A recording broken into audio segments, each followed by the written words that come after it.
Unless you've been living under a rock for the last year and a bit, chances are you've been hearing a lot of noise about Cube bikes.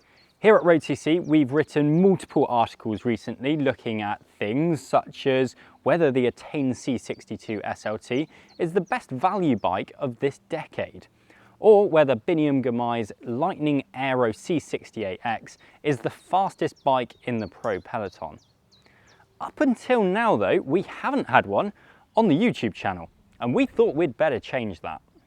To find out whether Cube's latest range of road and gravel bikes are all smoke without fire, or all bark without bite, or all foam and no beer, I've got my hands on this latest 2025 Litening C68X SLX, a bike which Aaron recently gave a 9 out of 10 review. It's safe to say that there is no question over this bike's value for money, or indeed its racing ability. This is, after all, pretty much the same bike that Intermarché Wanty have been using to great success. What I want to know is, can this bike's ride feel really rival that of the big hitters? And who the hell actually are Cube? Like, where did they come from, and how can they just rock up, undercut all the competition without sacrificing any quality or performance? To find out, Emily and myself have planned ourselves a good old-fashioned road trip, a multi-day and multi-country ride to really get to know this bike. I've also got myself a little book of all things Cube, so by the end of this video we should once and for all be able to answer whether Cube bikes are indeed too good to be true. You join us at the first of many cafe stops, so let me run you through the bike that I'm using.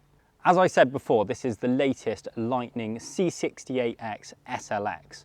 Now, if you're not familiar with Cube's naming strategy, then let me run you through how it works. The first bit, in this case Litening, refers to the bike's intended purpose.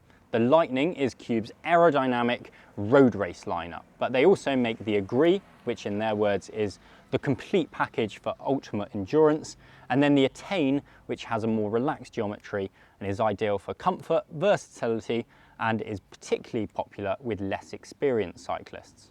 Then we have the C68X bit of the name. That refers to the carbon layup.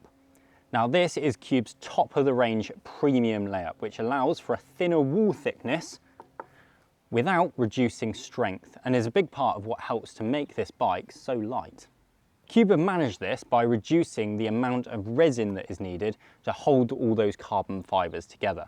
And actually the 68 in C68 refers to the carbon fibre being 68% fibre. Below that, Cube have their C62 carbon layup, and then obviously some aluminium models below that. And the final bit, SLX in this case, refers to the componentry that you get on it. SLT sits at the top, then SLX, then Race, then Pro, then One, I believe. As you can see, despite being not far off half the price of comparably spec'd competitors, there's been no skimping. The group set, for example, is the latest SRAM Red AXS. The wheels are from in-house brand Newman. They're really light and have carbon spokes.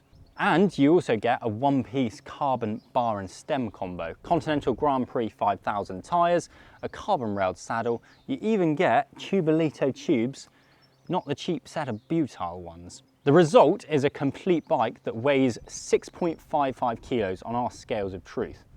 To get to that level with other established brands, you're probably looking at spending £4,000 more. So how can Cube offer this level of spec? Well, let's get riding and learn a little bit more about Cube.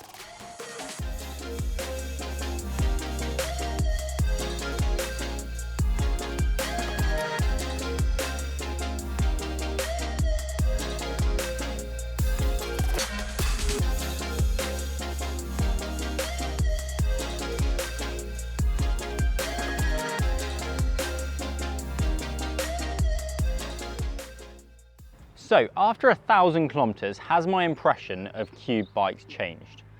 Well, yeah, actually, and for the better. As Aaron wrote in his independent review, this bike is every bit the match to bikes much more expensive. And, well, I have to agree. So why is it a brand that we've only just started talking about in the last year or so?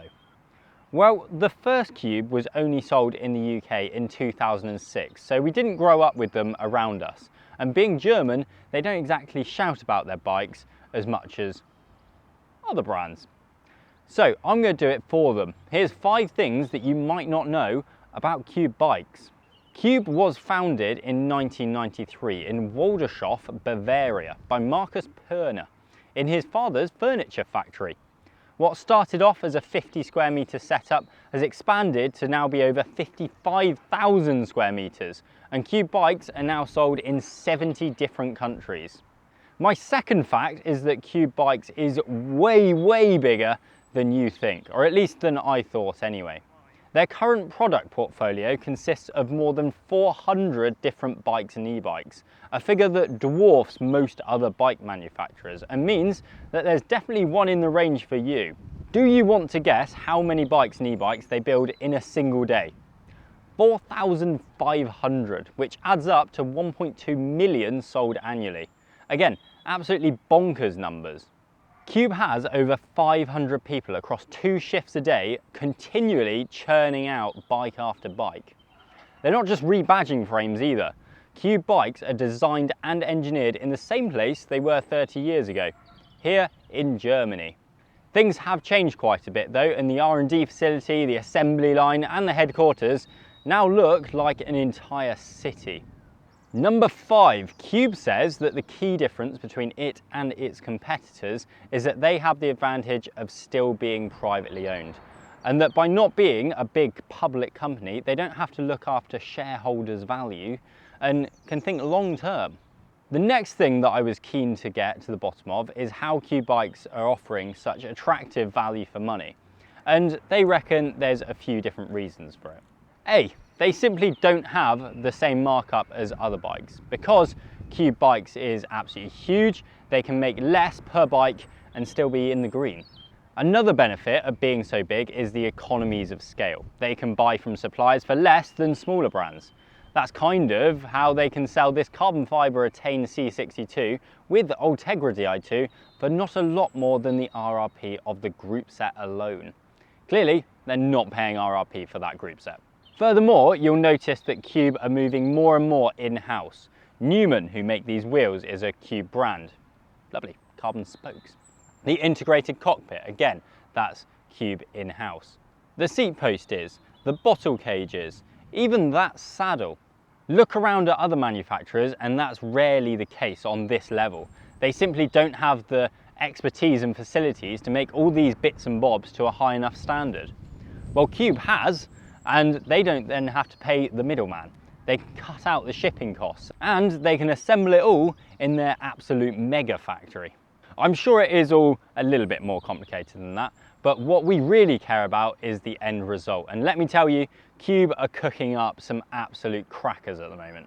All I can say is keep them coming, Cube, because if you want a bike that doesn't compromise on quality and performance, but is probably quite a bit cheaper than you can get from elsewhere, I know where I'm looking. Let me know which one of Cube's bikes you'd go for down in the comments below. Is it one of their e-bikes, a cargo bike, a mountain bike, a gravel bike, or is it this one? It is very nice.